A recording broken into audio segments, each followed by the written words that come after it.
Hi and welcome. I'm Andy Miocha and you are watching A News. Let's have a look at the headlines. Protests break out in Ukraine over Zelensky's removal of his defense minister. American military bases in the Gulf come under attack as the standoff between Washington and Tehran continues. And France approves a bill to assist the terminally ill to die after months of political and ethical debate.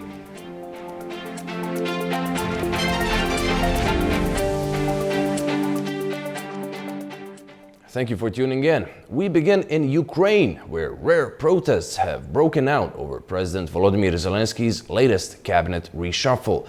Hundreds of people gathered in Kyiv and other cities demanding an explanation after Defense Minister Mikhailo Fedorov was dismissed. A senior Air Force commander also resigned.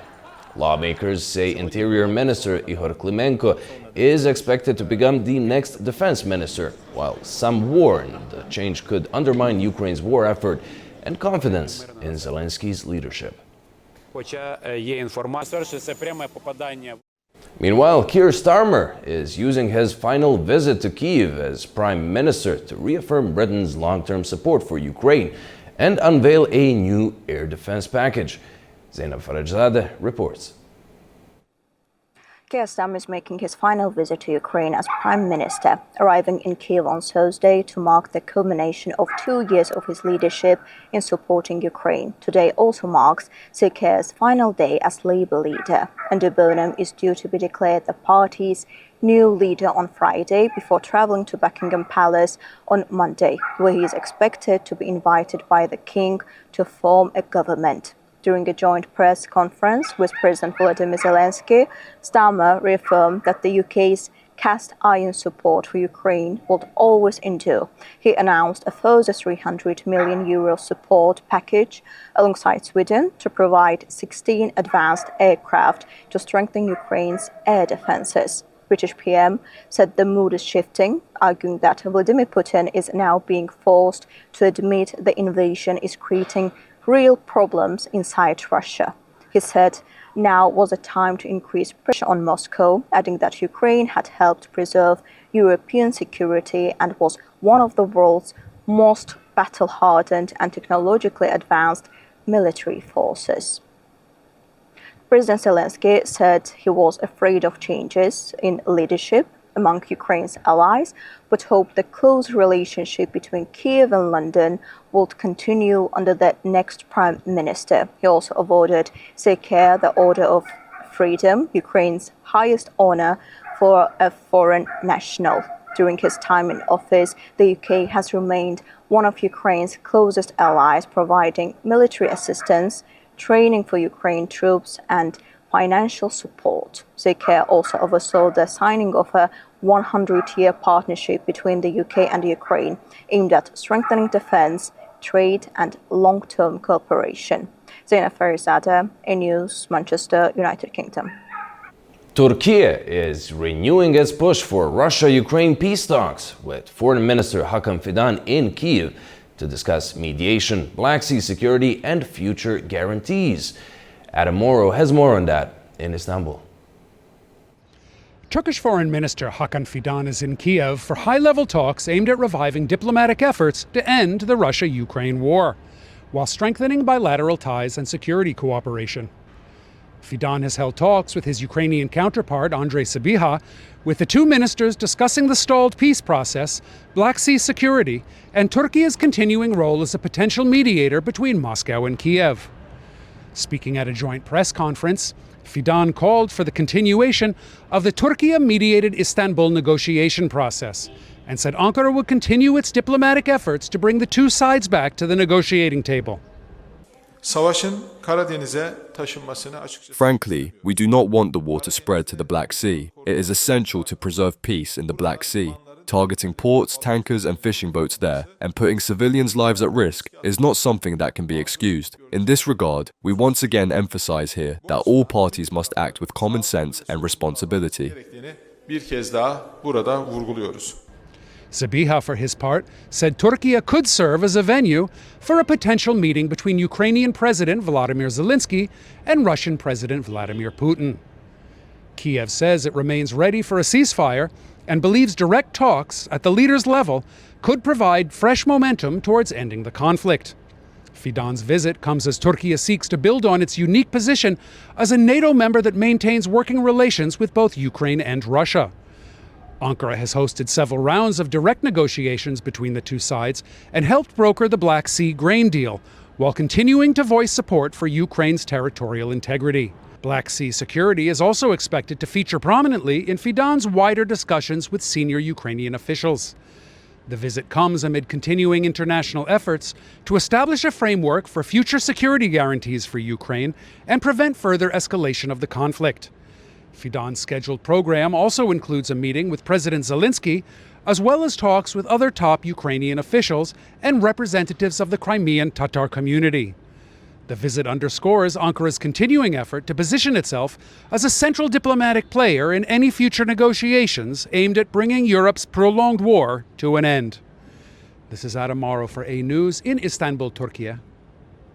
Well, with rare wartime protests amid a government reshuffle in Kyiv, Ukraine continues to strike deep into Russia, expanding its long-range campaign. Joining us now from the Ukrainian capital to talk on the latest developments is retired Colonel of Ukraine's Armed Forces, Andriy Ordinovich.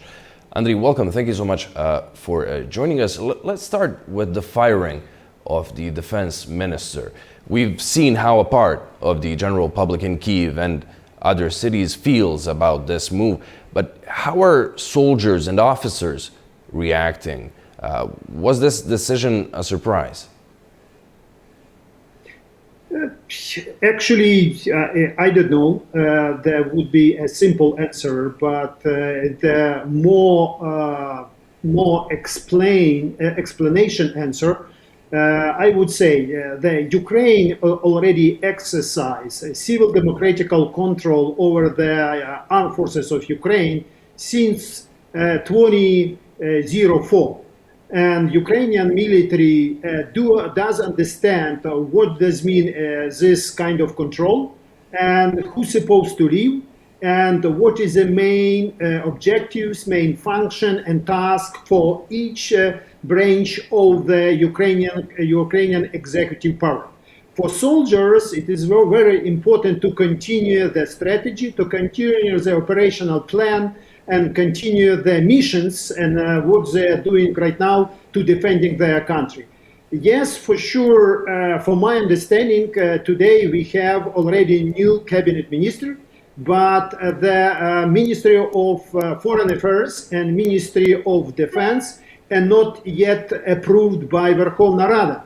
And negotiation or consultation is going on. And I believe that this the cardboard protest, very much peaceful, what Ukrainian civil society exercise their constitutional rights to say when they agree or not agree with governmental decision. I believe that this kind of protest would have appropriate effect on governmental decision.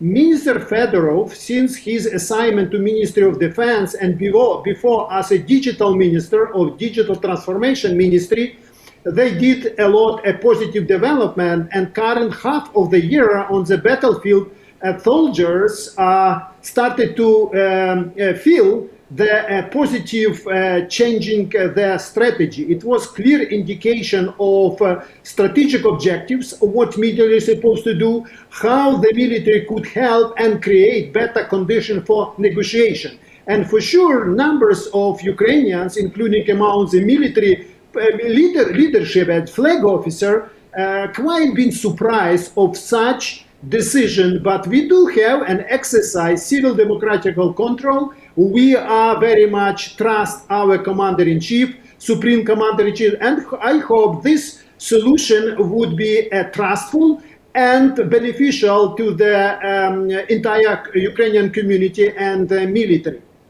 But why has the society reacted this strongly? You've touched upon the recent military successes. How much of that do people attribute to the now dismissed minister?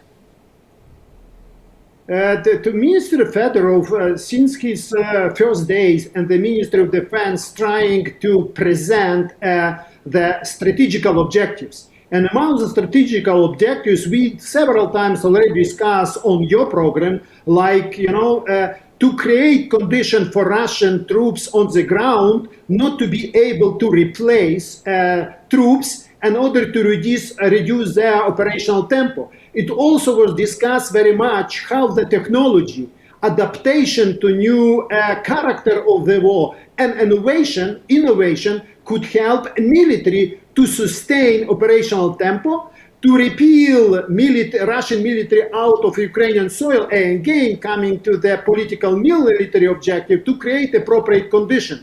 And people tied such already positive advances and positive developments with the Minister Fedorov. People, civil society, very active, they exercise their constitutional rights and show up to government. They completely disagree this dismissal. Dismissed. Against that backdrop, Andriy, the outgoing British Prime Minister Keir Starmer was visiting Kiev after a number of European leaders did so yesterday. With the officials constantly expressing support for Ukraine verbally, has the level of that help changed practically, in your opinion, since Ukraine recently launched its long-range campaign? Look at long-range and middle-range capabilities, what we developed recently, exactly showing up our results. When the operational tempo of Russian troops are very much lower, they are not able to conduct any maneuverable warfare with involvement of different type of the armaments. And support from UK, particularly from the Premier Minister Starmer, is exactly a good example that international community helping our defense industrial bases to increase a level of production, different type of hardware and different system which allow Ukrainian military to be more effective on the ground and repel Russian aggressor out of Ukrainian soil. If we will look at for the decision of EU and a recent visit of the President of European Commission to Ukraine and showing that international community, including UK, out even in EU framework, are helping.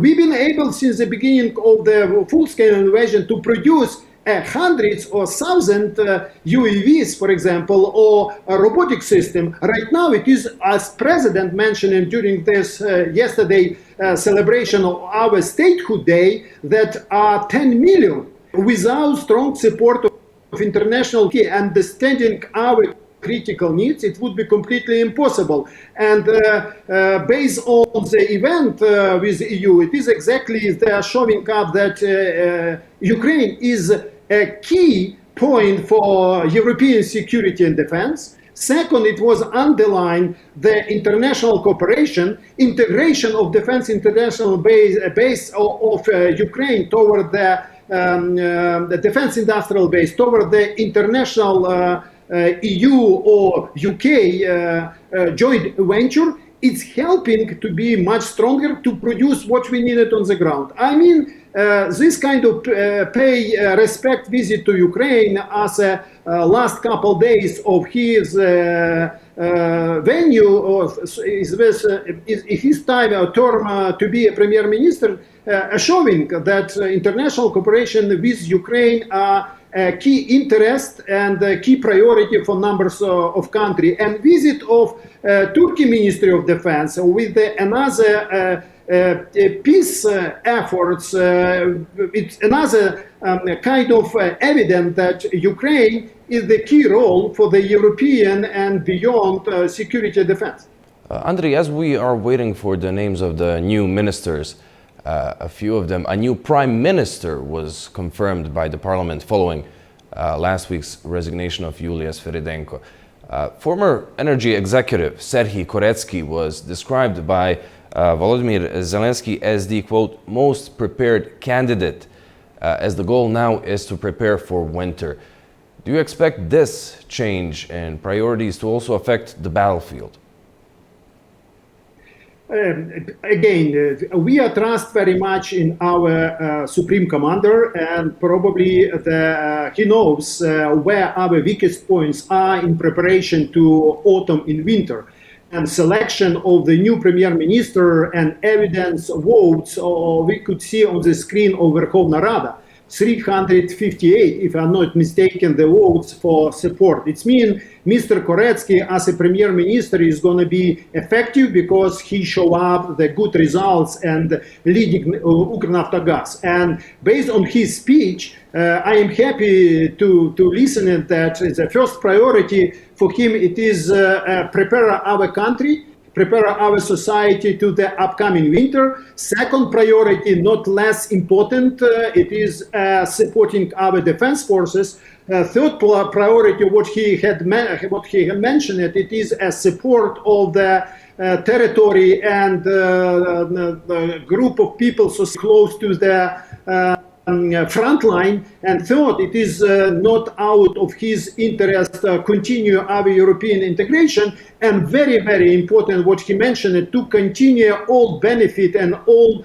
positive development, which we made it in cooperation on international or external field, including defense-based integration, joint venture, to provide better economic condition, again, to support Ukrainian military, to support Ukrainian society. I hope he is going to be successful because we do not have other chance to survive. It is existential war, existential situation, and we need to survive. And I hope all these people are wearing this very important aspect and would work tirelessly 24/7 Many to tasks save Ukraine. ahead. Andriy, Yeah. thank you so much for joining us from Kyiv and sharing your analysis. You're welcome. Turning now to the Middle East conflict, the United States and Iran continue to trade strikes with American military bases across the Gulf coming under fire. Tehran calls the Strait of Hormuz a red line, but says it seeks no confrontation with neighboring countries, while Washington vows to continue operations targeting Iranian activity in the waterway. The United States launched 2 waves of strikes against Iranian coastal defenses, missile sites, and military infrastructure on Wednesday, saying the attacks were aimed at weakening Iran's ability to threaten shipping in the Strait of Hormuz. U.S. Central Command said the operation targeted command centers, air defense systems, drone capabilities, and Revolutionary Guards facilities, including around Bandar Abbas and Greater Tunb Island. Speaking during a defense event in Pennsylvania, President Donald Trump said the campaign was achieving its objectives. We're doing really well with Iran. The Islamic Republic of Iran is not happy right now. Should have been done 47 years ago. Should have been done at least during the 47-year period. And it wasn't. Other presidents didn't do what was right. They should have done it a long time ago. It would have been much easier. And they want to settle so badly. They don't like what we're doing. And they do want to settle. We'll find out whether or not we settle with them or we just finish it off. Iran responded by launching missiles and drones at U.S. military sites in Bahrain, Kuwait, and Jordan. The Islamic Revolutionary Guard Corps said it had targeted American personnel and military infrastructure, while Iranian media reported explosions in several cities and the activation of air defenses around Tehran. Asked about President Trump's recent remarks and threats against Iran, President Masoud Pezeshkian said the country would continue defending its territory. The people who decided to divide our Iran into pieces, in the end, where are they standing now? We, in action, will defend every inch of our soil, and these disrespectful comments are worthy of them, not us.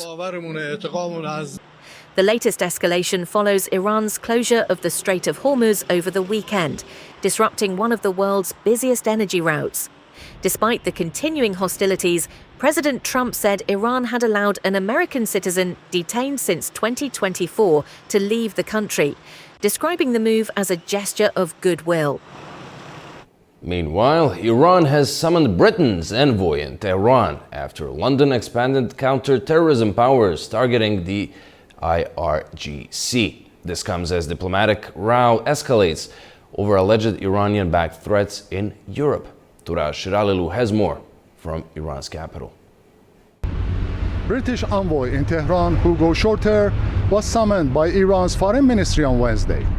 Tehran wanted to strongly protest against UK's decision to label the Islamic Revolution Guard Corps, the IRGC, as a security threat to a new set of powers on countering terrorism. The move came a day after Britain summoned Iran's charge d'affaires, Ali Nassimfar, in London over what the UK government said was Iran's role in directing proxy groups to carry out attacks across Europe in recent months. However, the state IRNA news agency reported that the ministry strongly criticized the move as an irresponsible act and contrary to the international obligations of the UK government and the fundamental principles of governing relations between states. The Director General for Western Europe at the Iranian Foreign Ministry, Ali Reza Yousefi, said that the baseless claims against IRGC are made while Britain has long been a safe haven for ringleaders and elements of anti-Iranian terrorist groups and networks. In February, Iran's foreign ministry summoned European Union envoys in Tehran to protest over its labeling of the Revolutionary Guards as a terrorist organization. Earlier in January, the foreign ministry had summoned Italy's ambassador to Iran, Paola Amadei, following remarks by the Italian foreign minister Antonio Tajani, who had urged the European bloc to add the IRGC to the terror list. Defending the IRGC as the guardian of Iran's national security and the most effective force against ISIS terrorists, the ministry said that the EU resolution was a dangerous innovation in international relations and a blow to the principle of the rule of law. Established in early days of the 1979 Islamic Revolution, the IRGC is a multi-service force of the Iranian armed forces. It consists of 5 service branches: ground forces, aerospace force, navy, Quds force, and Basij volunteers. It is led by a commander-in-chief who is appointed by and reports to the supreme leader. Turaj Shiralilu from Tehran for A News. All right, after a short break, we'll take a look at France's landmark assisted dying law and the strict conditions surrounding it. We'll be right back.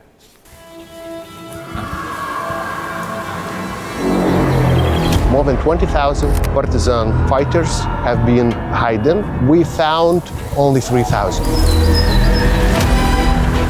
My grandmother had 3 brothers. In the graveyard, the body of just one of them. Their struggle was very unequal and against a state that had defeated such a force as Nazi Germany.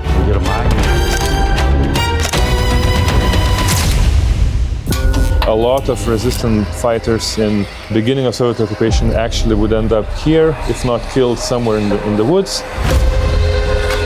She was arrested at her home. Her 7-year-old daughter ran to her and screamed, "Mom, please take me with you."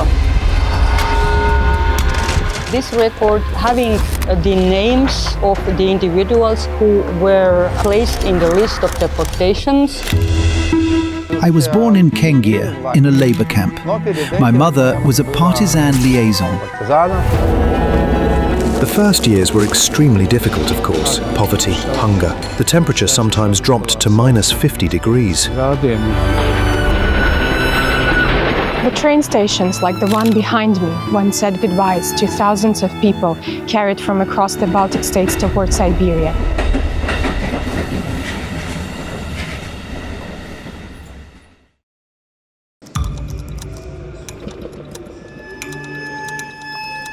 Inside Politics delves deeply into the heart of global issues shaping our world today.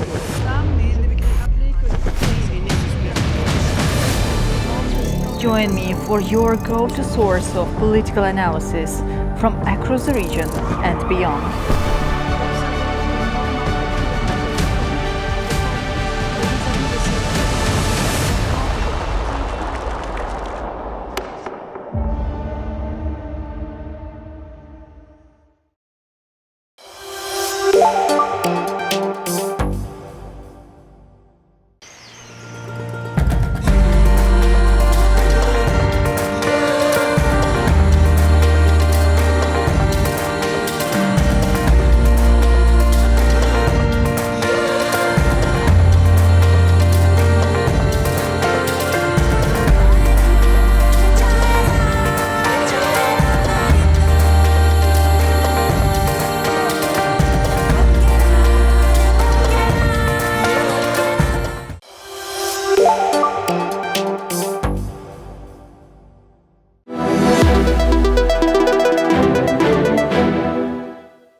Welcome back. You are watching A News. French lawmakers have backed assisted dying for terminally ill adults, setting strict conditions while reigniting debate over dignity, protection, and palliative care. France's National Assembly has approved a bill creating a legal right to assisted dying for some adults with incurable illnesses. Lawmakers passed the legislation on Wednesday by 291 votes to 241 after years of political and ethical debate. President Emmanuel Macron said the issue required careful discussion because it concerned life, suffering, and dignity. The bill would allow eligible adults with terminal illnesses causing unbearable physical suffering to request a lethal substance. It could be self-administered or, if the patient is physically unable, given with the help of a doctor or nurse. Patients would still have to meet strict medical and legal conditions. Psychological suffering alone would not qualify. We are speaking of women and men condemned by illness. We are speaking of patients whose suffering has become unbearable. We are speaking of people who know they are going to die. This text represents a right. It represents a choice.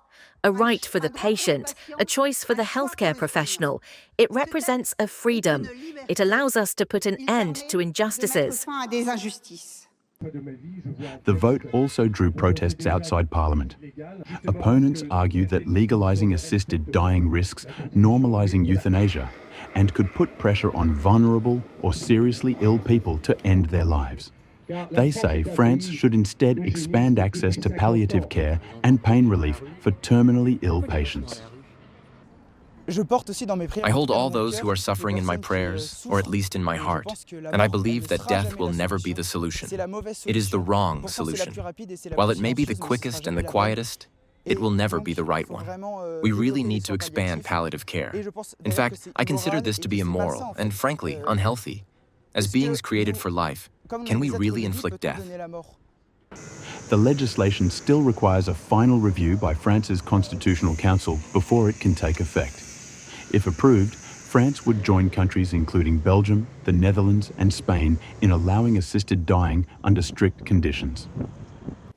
11 people, including children, have been killed in a fire at an orphanage in Algeria. 19 others were injured in the blaze near the capital, Algiers. The fire broke out at the orphanage in the Mohammedia district early Thursday as residents and emergency crews rushed to the scene. 10 of the injured suffered burns, while 5 people with disabilities were evacuated to safety. Authorities have not released details about the victims or the cause of the fire. The Algerian president expressed his condolences following the tragedy. The United Nations say more than 500 people are missing after 2 boats carrying refugees from Myanmar were reportedly lost at sea. Most passengers were Rohingyas who left Rakhine State in late June, including some from refugee camps in Bangladesh. The UN says the incidents remain unconfirmed, but has voiced grave concern over the possible loss of life, as the crossings took place outside the usual sailing season in dangerous conditions. It's a month since citizens in Armenia went to the polls to vote in parliamentary elections. The result was a sizable majority for the ruling Civil Contract Party led by Prime Minister Nikol Pashinyan. A News has been to the streets of Yerevan to hear directly from residents about their hopes for the country's future. We've been asking, what would a successful Armenia look like 5 years from now? More than a month after Armenia's parliamentary elections, News took to the streets of Yerevan to ask residents what a successful Armenia should look like in 5 years. Their answers pointed to hopes for a stronger, more democratic and more prosperous state, with greater security, modern development and opportunities beyond the capital. Որ չլինեն ոչ ներկաները, ոչ անցյալները։ Ուղղակի մեր ցավը այնա, որ մենք պետքա ընտրենք վատի ու վատագույնի մեջ։ Մենք չունենք հստակ նորմալ ներկայացուցիչ, ով կարա Հայաստանը ոտքի կանգնացնի, ու այդ է պատճառը, որ այսօր չեմ պատկերացնում, թե 5 տարի հետո ինչ կլինի դեռ։ Նոր ուժեր կան, Այս սրանք հնացելների նոր ուժեր կան, ավելի հետաքրքիր կլինի, ջահելներ։ Ես մտածում եմ, որ 5 տարի հետո Հայաստանը պետք է ավելի շատ զարգացած լինի, թե ես առևտրական շուկաներում, որ պետք է բացվի Հայաստանում ճանապարհները, հենց թրիպի ճանապարհը, որ պետք է լինի, համագործակցությունը ճանապարհները պետք է սաղ ապաշրջափակվեն, առևտուրը զարգանա։ Ծաղկող Հայաստան տեսնում եմ միայն ազգային իշխանությունների արտահայտության։ Չլինեն ազգային իշխանություններ, չի լինի Հայաստանը առաջիկա 5 տարվա ընթացքում։ Well, joining us now to talk on Armenia a month since the election is international relations specialist Georgi Tumasyan, coming to us from Tbilisi. Georgi, welcome. Thank you so much for joining us here at A News. Now, if you had to describe what has changed in this past month in Armenia, what would you point to as the most significant development? Thank you for having me. Of course, it's about securing post-election stability in Armenia, which is there and which is very important in order to have further development related to the peace agenda as well as to the trip development. We are already seeing measurable steps in the direction, and I believe that further months will give us opportunity to have more outcomes related to the peace process, to the trip project as well. The implementation is basically started. That's what we hoped for and what's going on right now. Yerevan is right now trying to get closer to Brussels, while also saying it's attempting to mend its relationship with Moscow. What are your thoughts on how long can Armenia balance the two? I believe that next 5 years for sure, and maybe even further, Armenia is seeking balanced foreign policy, and the aim of that is to survive in this geopolitical turbulence. And I believe that the pragmatic policy of Azerbaijan, for example, is a great example for many countries that it's possible to have different type of relations with different centers of geopolitical interests, but with main direction, securing your own geopolitical interests. So I believe Armenia and Azerbaijan now have quite a similar foreign policy related to that, with some differences, like relations with EU is quite different. With Russia, we also see that Armenia and Azerbaijan are now trying to improve relations with Russia, which was damaged by Moscow's initiative recently. We've seen Armenia's prime minister reject Russia's request to hold a referendum on leaving the Moscow-led Eurasian Economic Union in favor of pursuing EU membership. Moscow has exerted a certain degree of economic pressure with import bans and the like, but do you expect it to escalate? I think that chances are quite low for escalation right now, and the civil contract will do what's needed in order to prevent further escalation.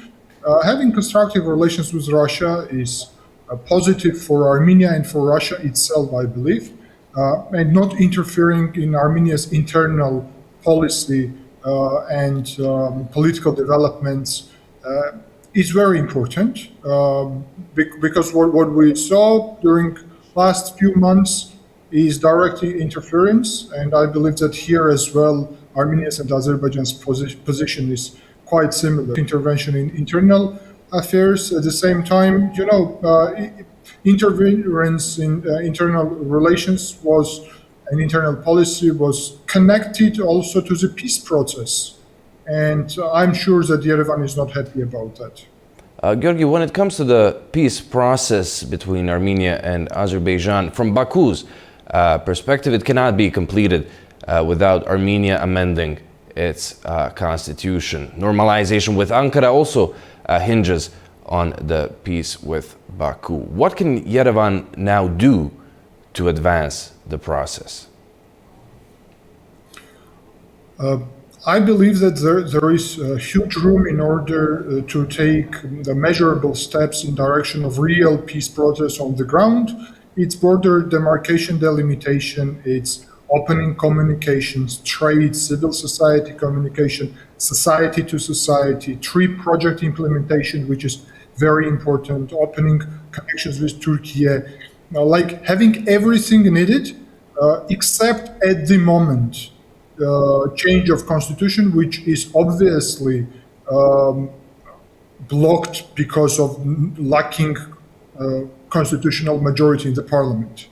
So I really hope that Baku and Ankara as well will rate the process on real steps instead of just one mentioning in the constitution, which mentions, the independence nation, which mentions Karabakh. So the core idea is that the time of change of constitution will come, but unfortunately this time is not right now due to Armenia's internal situation. I mean, basically there are lacking of mandates.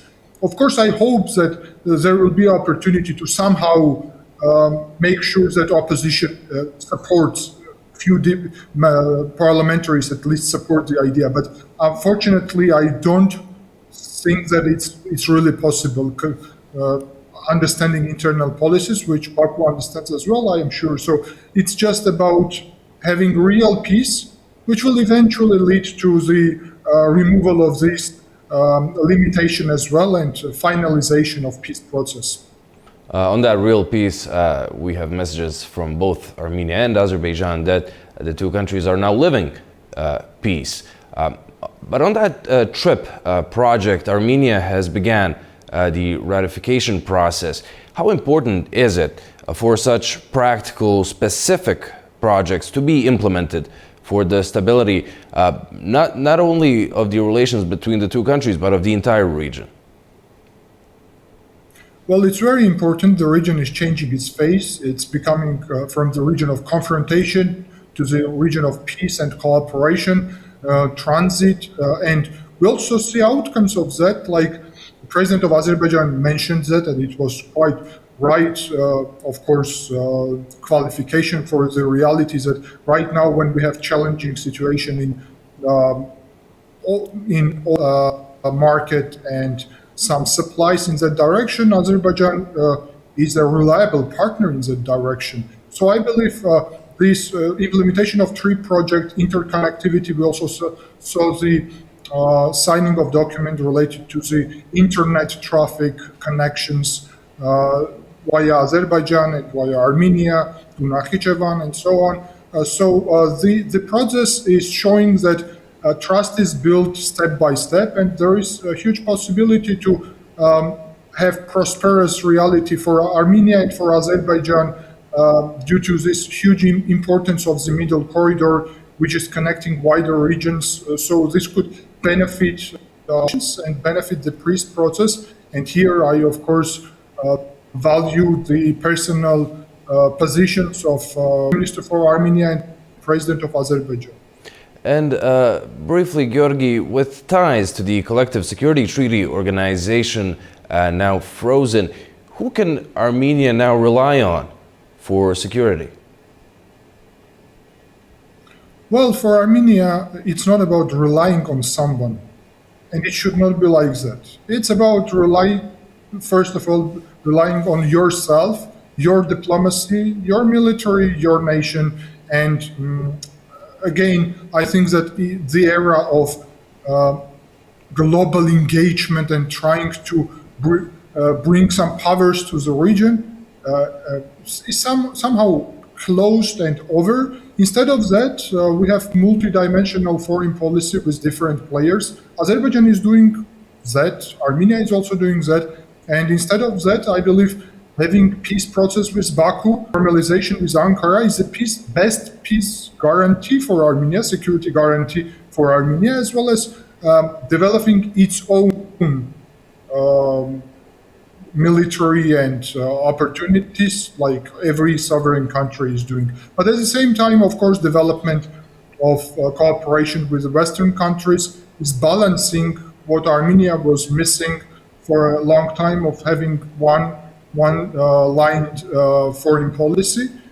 I believe that the core principle should be that it's not against someone, against any country, and the situation, unique situation which we have right now, when it's more about cooperation and partnership in the region, and the logic of region is now about cooperation instead of confrontation, should be developed further and kept for sure. Indeed, Georgi, thank you so much for joining us and sharing your insight. Thank you. Okay, after the break, we'll take a look at Russia, as the country is considering new digital tracking rules for long-term foreign residents. Don't go away. And Azerbaijan and is a really strategic player in this region for stability, for peace. There is an offer from Azerbaijan to deliver gas to the Middle Europe.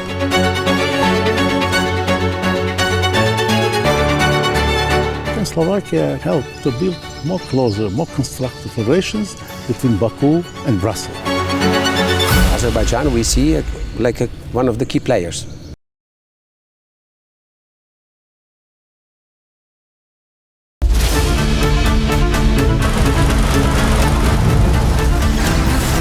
As America sleeps, Europe is waking, and the East has begun its day. A News is right here at the center, bringing you the latest stories as they break. I'm Nadia Jani, here with you each weekday morning to share latest world news and the stories shaping our region. Across all platforms and wherever you get your news, we explore the context behind the big headlines. Live from Baku, I bring you a diverse mix of regional and international news, sport and politics for you, an audience that wants a bit more. So join me Monday to Friday for the latest headlines, expert analysis and live updates from around the world. Around the globe and live from Baku, this is Daybreak here on A News.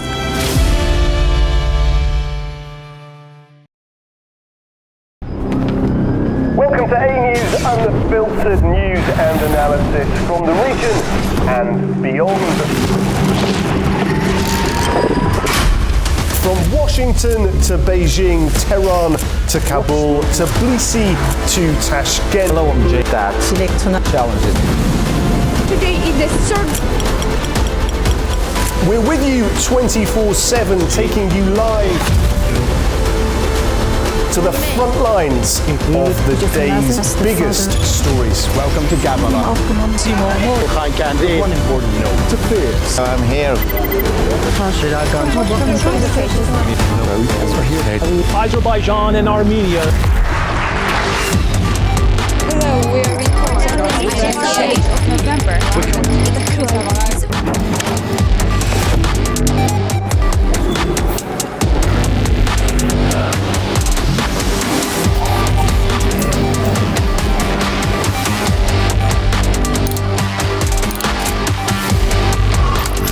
Reporting from Paris, Dar es Salaam, Tel Aviv, Washington, London, Moscow, Kyiv, Berlin, Rio de Janeiro, Beijing, Bangkok, Tbilisi, Tashkent, Almaty, Kazakhstan, Port Sudan, Tehran, Islamabad, Istanbul, Kabul, for A News.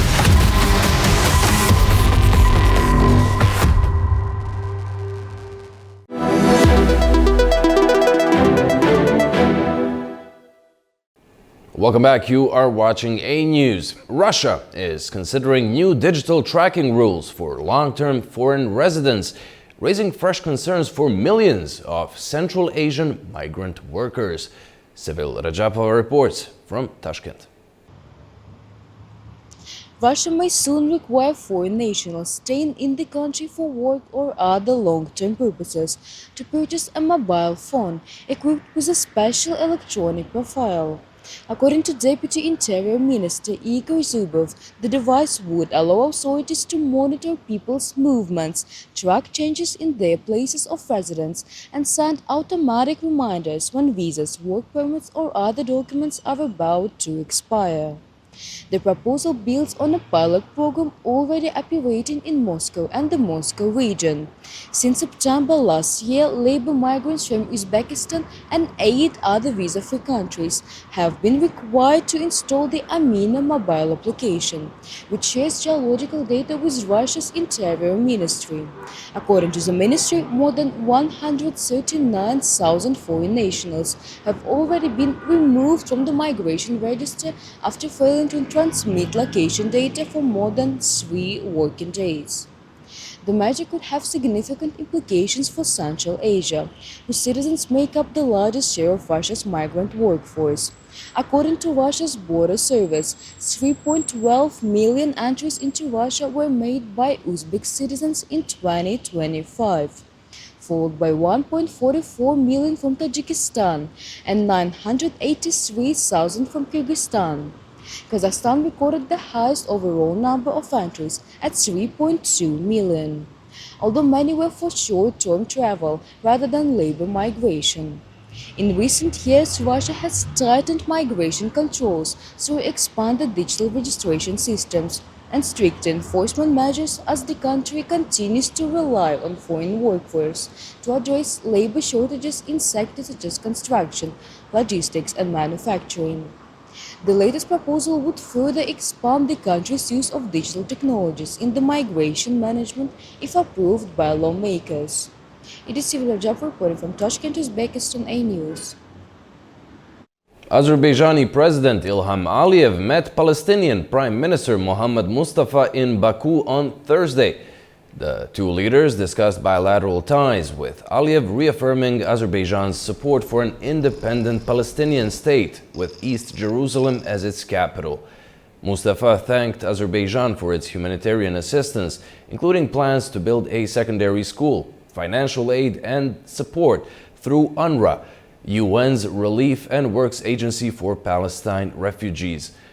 The meeting also focused on expanding cooperation in education, diplomacy, and trade. US President Donald Trump has shared an article highlighting Azerbaijani President Ilham Aliyev's remarks on Azerbaijan-US relations and the peace process between Baku and Yerevan.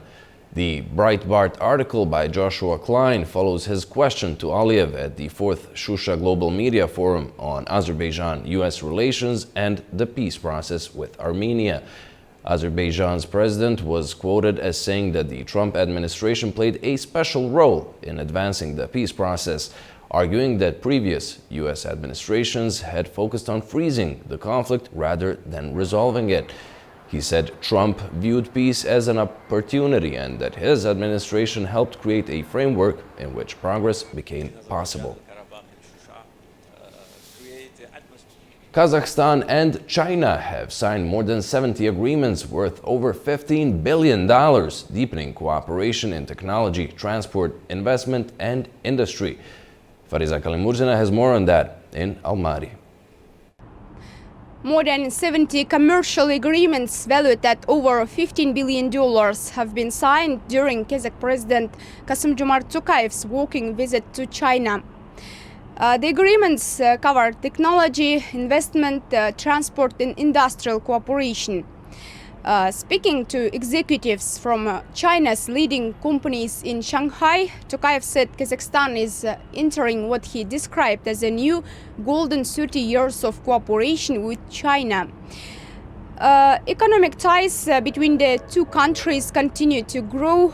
Bilateral trade reached a record $49 billion last year, while Chinese investment in Kazakhstan has exceeded $30 billion.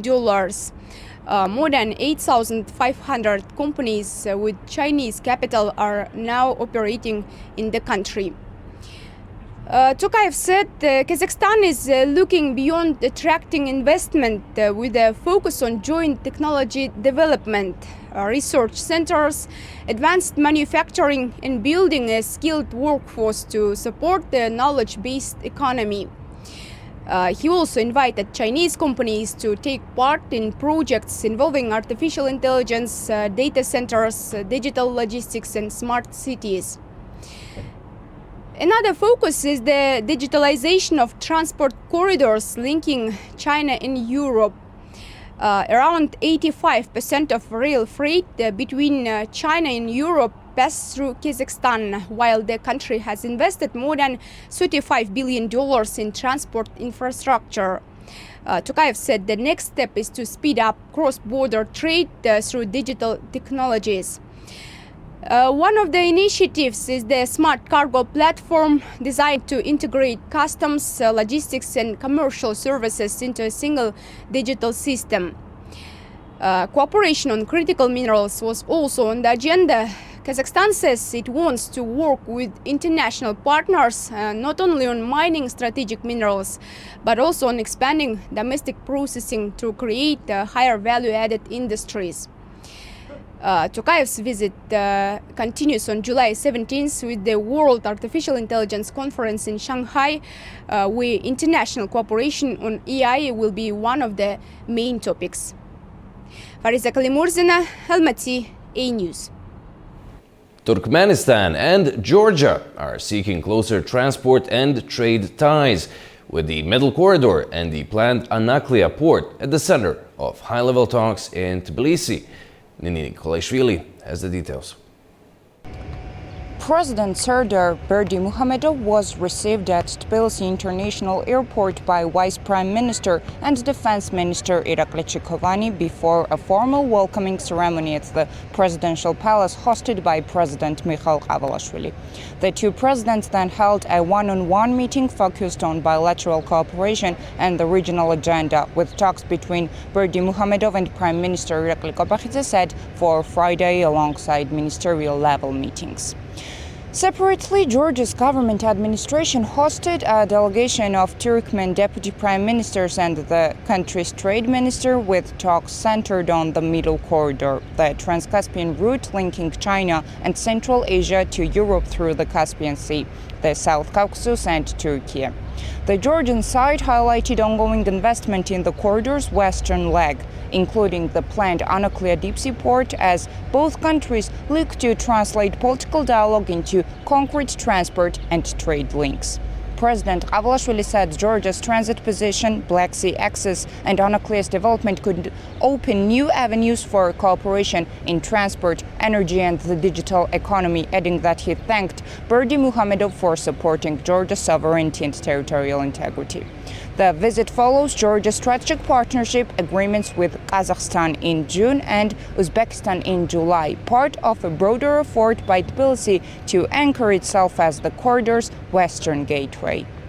Nini Nikolaishvili, Batumi, A News. Well, that's all we have for you for now. Thank you so much for watching and stay tuned to A News.